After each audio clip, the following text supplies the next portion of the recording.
اب راتوں کو حرام گفتگو، پھر پلاننگ تیار ہے کہ جی اس طریقے سے شادی کر لیں گے، بھاگ کر شادی کریں گے، گھر چھوڑ دیں گے اور کورٹ میں کر لیں گے. چلتی چلاتی نہیں ایسی شادیاں، دعائیں نہیں ہوتی اس کے اندر، ان کی رضا نہیں ہوتی، آرزوؤں کا خون ہو جاتا ہے یا نہیں ہو جاتا؟ کون سا باپ پسند کرے گا بیٹی بھاگ جائے؟ پسند کرے گا کوئی؟ ساری زندگی اس کے سینے پر سانپ نہیں لوٹیں گے. اس لیے بھائی اگر آپ یہ کام کرنا چاہتے ہیں تو حیا والے راستے کا انتخاب کیجیے. میں نے گزشتہ پیر کو نکاح پہ بات کی تھی، تو حیا والا راستہ منتخب کیجیے اور نامحرم سے خود معاملات کو مت طے کیجیے. یہ خفیہ معاشقے، جناب عشق لڑانا، آگے ہو کے بیٹھ جائیں، عشق لڑانا، نامحرم سے حرام گفتگو کرنا، ساری حدود شریعت کو پامال کر دینا، گزار دینا. اس کے بعد جب اتنا کچھ کرنے کے بعد جب تم کسی رشتے کی بنیاد رکھو گے تو کیا خیر برآمد ہوگی اس کے اندر سے؟ بعض لوگ یہ کام کرتے کہ پہلے شادی کی ہوئی، اب کہیں ادھر ادھر کہیں سے عشق لڑانا شروع کیا، اس کے بعد خفیہ نکاح کر لیا. شریعت خفیہ نکاح سے بھی منع کرتی ہے. حدیث شریف میں آتا ہے عالنوا بالنکاح وجعلوہ فی المساجد. نکاح اعلانیہ کرو، چھپ کر تو زنا ہوتا ہے، نکاح اعلانیہ کرو. اور حضور نے فرمایا مسجدوں میں نکاح منعقد کرو. تاکید ہے نا، ہدایت موجود ہے نا. ایسا تو نہیں ہمیں کچھ بتایا ہی نہیں گیا، سمجھایا ہی نہیں گیا، بس الٹپ بھیج دیا گیا ہمیں جیسے چاہو زندگی گزارو.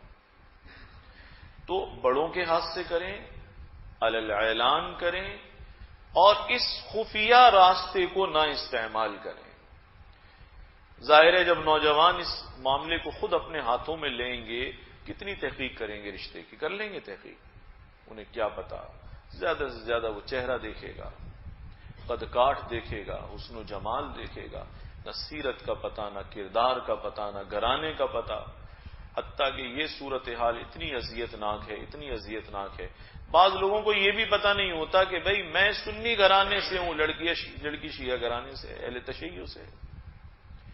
پنجاب میں بعض رشتے ایسے بھی ہو گئے کہ جہاں پر وہ بچی کو پتہ ہی نہیں کہ جہاں میں شادی کرنے کی ضد کر رہی ہوں وہ مسلم بھی ہے یا غیر مسلم ہے، مسلمان ہے تو کس مکتب فکر سے ہے، اور کہیں ایسا تو نہیں قادیانی تو نہیں. ارے بھائی دیکھ بھال لو. صرف خواہش نفس مقصد زندگی نہیں ہے، اس کو پورا کرنا اور بھی تو بہت کچھ ہے. تو یہ کام خفیہ نہیں کرنا چاہیے، یہ کام خفیہ نہیں کرنا چاہیے. مجھے ایک مرتبہ پتہ چلا ایک بڑے معزز آدمی، انہوں نے ہمارے یہاں کہیں دوسرے شہر کی واقعہ ہے، انہوں نے کہیں کسی خاتون سے تعلق بنا لیا ٹیلی فون پر، اور چونکہ معزز آدمی تھے لوگوں میں ان کا احترام تھا، تو بات چلتے چلتے ٹیلی فون سے شادی تک پہنچ گئی. شادی بھی خفیہ کی، حالانکہ وہ اچھا علم رکھنے والے تھے، تو شادی بھی خفیہ کی. پھر شادی کی اور بچی ہو گئی، اولاد ہو گئی. اب چونکہ شادی کا بتایا نہیں تھا، اب اولاد کو کیسے ظاہر کریں؟ ظاہر ہے بھائی ایک مسئلہ تو نہیں ہے، یہ کام خفیہ ہو سکتا ہے کیا؟ کوئی غار میں یا پائپ لائن میں زندگی گزار سکتا ہے؟ جس طرح سے لوگ چاہتے ہیں یہ سارے کام خفیہ ہو جائیں. تو پہلے انہوں نے ٹیلی فون پر تعلق رکھا، بات شادی تک پہنچی، پہلے شادی شدہ تھے پھر شادی کر لی، اولاد ہو گئی، اب اس کا بھی نہیں ظاہر کر سکتے. طلاق کی نوبت آئی. اب مصیبت یہ آئی کہ وہ خاتون نے کہا میں تو تمہاری اولاد کو نہیں پالوں گی، میں تو تمہاری اولاد کو نہیں پالوں گی. اب ان کے لیے مصیبت، نہ لوگوں کو یہ پتا کہ شادی کب کی تھی، نہ یہ پتا کہ اولاد کب ہوئی، نہ یہ پتا کہ یہ اولاد کس کی ہے. اب انہیں حیا اور شرم آئی کہ میں اس اولاد کو لوگوں کے سامنے کیسے قبول کروں. حالانکہ شرم قابل قبول تھی، اس کی اپنی اولاد تھی، لیکن بنیاد غلط ڈالی. وہ خفیہ معاشقہ چلایا، خفیہ نکاح کیا، اور پھر لوگوں کے علم میں نہیں آیا، اولاد بھی ہو گئی. اب اس کے بعد نوبت کہاں پہنچی؟ طلاق تک. اب طلاق کے بعد جب بیوی نے کہا ہم تو اس کو نہیں رکھیں گے تمہاری لڑکی کو، اب اس کو کس کے حوالے کیا جائے؟ اب انہوں نے ایک عزیز تھے، ان کے اولاد نہیں تھی، وہ لڑکی اس کو دے دی اور لوگوں میں مشہور کرا دیا کئی مہینے کے لیے کہ میرے بھائی کی ہیں جو اولاد نہیں ہوتی تھی اب امید سے ہیں۔ بتائیے، جھوٹ سے پہلا رشتہ چلا اور انجام جھوٹ کا کبھی اچھا ہوتا ہے؟ نہیں۔ لوگوں کو ظاہر کیا میری ایک ہی بیوی ہے۔ ارے شریعت کہتی ہے 4 کرو لیکن درست راستے سے کرو، چھپا کر مت کرو، خفیہ معاشقے کے راستے سے مت کرو۔ تو بیوی نے تو بچی کو رکھنے سے انکار کر دیا، اب انہوں نے اپنے عزیز کو دیا۔ اب عزیز بھی کیسے ظاہر کرے بھئی، راتوں رات کہاں سے چھت میں سے نکل آئی ہے، کدھر سے نکلی یہ لڑکی، عزیز بھی کیسے ظاہر کرے؟ تو کافی عرصے تک پہلے یہ مشہور کیا کہ اسے امید ہے تاکہ بعد میں فٹ بھی ہو سکے۔ بتائیے، یہ معزز آدمی کا حال ہے۔ کوئی بھی حدود شریعت کو پامال کرے گا تو نتیجہ اچھا کبھی بھی نہیں آئے گا۔ پھر جب لوگوں میں مشہور ہو گیا کہ ہاں بھئی ان کی یہاں امید ہے، ماشاءاللہ اتنے سالوں کے بعد امید ہوئی ہے، پھر وہ بیٹی ظاہر کر دی اور اسے بھی کافی عرصے بعد ظاہر کیا، وہ بھی چونکہ پچھلی ماں کے پاس بڑی ہو رہی تھی۔ کتنے افسوس کی بات ہے۔ اب یہ جھوٹ یہاں ختم نہیں ہوا، پھر اعزہ اقارب، جس خاتون نے بچی لی اس کے بھی تو پیچھے ماں باپ ہوں گے نا، اس کے بھی رشتہ دار ہوں گے، ان سب نے بعد میں جھوٹ پر ہی کمر باندھ لی کہ ہاں جی ہماری بچی کی یہاں بچی ہوئی ہے۔ صحیح نتیجہ ہے اس چیز کا؟ غلط بات کا نتیجہ غلط ہوتا ہے۔ نسب چھپانا حرام ہے۔ اب ایک آدمی کی غلطی، آدمی بھی معزز، اس کی غلطی سے دوسرے نے اپنے گھر میں غلطی کی، اس کی غلطی سے خاندان نے غلطی کی، نسب چھپایا، حرام کام، حرام کام۔ اس لیے بھائی شریعت کی ہدایت پر قائم رہیں۔ زنا سے کوئی بچنا چاہتا ہے تو اسباب سے بھی دور رہے، حرام تعلقات سے، گفتگو سے۔ یہ راتوں کی جو گفتگو اور حرام تعلقات، ان کی حد، ان کی منزل، وہ تو سیدھی سیدھی بدکاری ہے۔ کوئی 2-4 شادی تک پہنچتے ہیں، وہ چلتی نہیں ہے، وہ شادی چلتی نہیں ہے۔ میں نے بھی عرض کیا وہ چلے گی کیسے بھائی، وہ چلے گی نہیں۔ اور بھائی ان راستوں سے جو خفیہ نکاح کرتے ہیں اس کا حال آپ نے سن لیا، اس سے بھی زیادہ خراب ہے، اس کا حال اس سے بھی زیادہ خراب ہے۔ دیکھیے میں نے ابھی سنایا کہاں سے بات چلی، وہ بچی کہاں گئی، پھر وہ جھوٹ پر جھوٹ، پھر جھوٹ ایک گھرانے سے نکلا دوسرے گھرانے میں، اور دوسرے گھرانے سے نکلا تو خاندان بھر کے معززین جھوٹ میں ملوث۔ اب وہ بھی نہیں بتا سکتے کہ ہم بچی کہاں سے لائے۔ انا للہ و انا الیہ راجعون، یہ ہمارے ایمان اور دین، ان ساری چیزوں کا امتحان اس میں آ جاتا ہے۔ تو خدا کے لیے جس چیز کے قریب جانے سے منع کیا گیا ہے اس کے قریب نہ جائے، اس کے قریب پٹکنے کی ضرورت نہیں ہے۔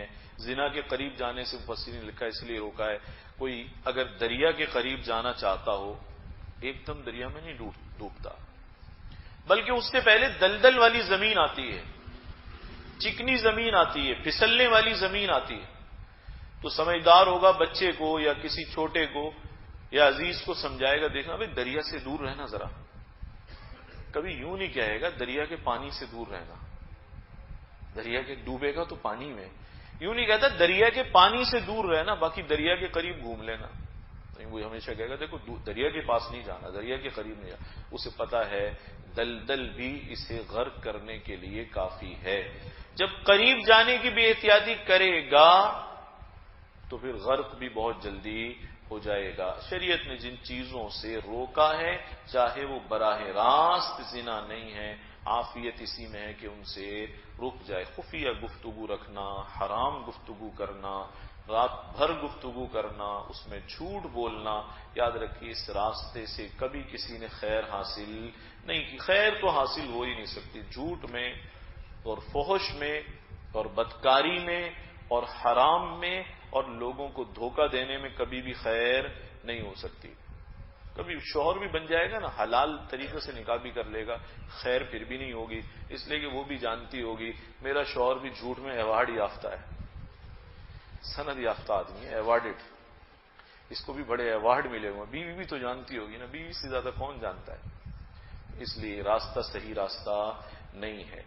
شادی کرنی ہے ماں باپ کے ذریعے کریں، ان کی پسند ناپسند کا خیال کریں، ان کے ذریعے سے رشتے کا انتخاب کریں۔ بہت اچھا کوئی رشتہ ہے خود ساری منازل طے کرنے کے بجائے ان کو آگے کریں، رضامندی سے کام کریں، دعائیں لے کر کام کریں. انشاءاللہ جب اس طرح سے کام کریں گے اللہ تعالی ساری زندگیوں میں خوشیاں بکھیر دیں گے، راحتیں اور عافیتیں مقدر بن جائیں. ہر گھر میں لوگ ماں باپ رو رہے ہیں، گھر گھر رو رہے ہیں، نہیں جی میں چھوڑ دوں گا آپ کو، میں نہیں رہوں گا آپ کے ساتھ، بس اب میں عاقل بالغ ہو گیا. ارے مفاد پرست آدمی، کیا صرف ان کی ڈیوٹی پالنے کی تھی؟ تجھے سانڈ بنانے کی تھی؟ بس اتنا بڑا پال کر دیا، آگے کوئی واسطہ نہیں ہے ان کا. ارے بس میں عاقل بالغ ہو گیا، میرا آپ کا کیا واسطہ؟ کل کو کوئی مسئلہ ہوگا تو ایک اور چیز آج کل چل رہی ہے، کہتے ہیں میرا حصہ تو دے دیں. میں اکثر سناتا رہتا ہوں نا اس پر. شادی کرے گا تو کہے گا میرا واسطہ نہیں ہے، میں پسند کی شادی کرنے جا رہا ہوں. کل کو جب فیل ہو جائے گا پھر کیا کہے گا؟ ابا میرا حصہ تو دے دیں. تم رکھوا کر گئے تھے حصہ، رکھوا کر گئے تھے حصہ. ان کی دعائیں لیں، رضا کا خیال کریں اور ان کی رضا میں سمجھ لیں اللہ تعالیٰ کی رضا ہے. اور جب اللہ تعالیٰ راضی ہوتے ہیں، حدیث قدسی میں ارشاد ہے، جب راضی ہوتے ہیں اللہ تعالیٰ نے فرمایا جب میں راضی ہوتا ہوں تو برکت کرتا ہوں، میں برکت کرتا ہوں جب راضی ہوتا ہوں. اور میں جب برکت کرتا ہوں تو سن لو میری برکت کی کوئی انتہا نہیں ہے. اللہ جب راضی ہو جائیں برکت فرمائے، کتنا وہ گھرانہ پھلے گا پھولے گا. جھوٹ پر پھلے گا پھولے گا نہیں، دھوکہ دے کر شادی کرو گے نہیں پھلے گا پھولے گا. ماں باپ کو ناراض کر کے شادی کرو گے گھر نہیں پھلے گا پھولے گا. دعائیں لے کر کرو گے، ان کی رضا کو دیکھو گے، صحیح قدم اٹھاؤ گے، درست راستے کا انتخاب کرو گے. بھاگ کر کرنا، کورٹوں میں کرنا، عزتوں کے جنازے نکال کر کرنا، دھوکہ دہی کے ساتھ کرنا، تو بھائی دھوکہ کتنے دن چلے گا؟ ٹوٹے ہوئے راستے پر کوئی گاڑی چلتی ہے کیا؟ جس میں کھائیاں ہوں، کھڈے ہوں، اس میں گاڑی چل سکتی ہے؟ گاڑی نہیں چل سکتی. اس راستے کا انتخاب نہ کریں جس کا نتیجہ خراب آنے والا ہے، بربادی والا آنے والا ہے. اس راستے کا انتخاب کریں جو راستہ دنیا میں بھی ترقی اور سلامتی کا ہے اور آخرت کے حق میں بھی انشاءاللہ صراط مستقیم ثابت ہو.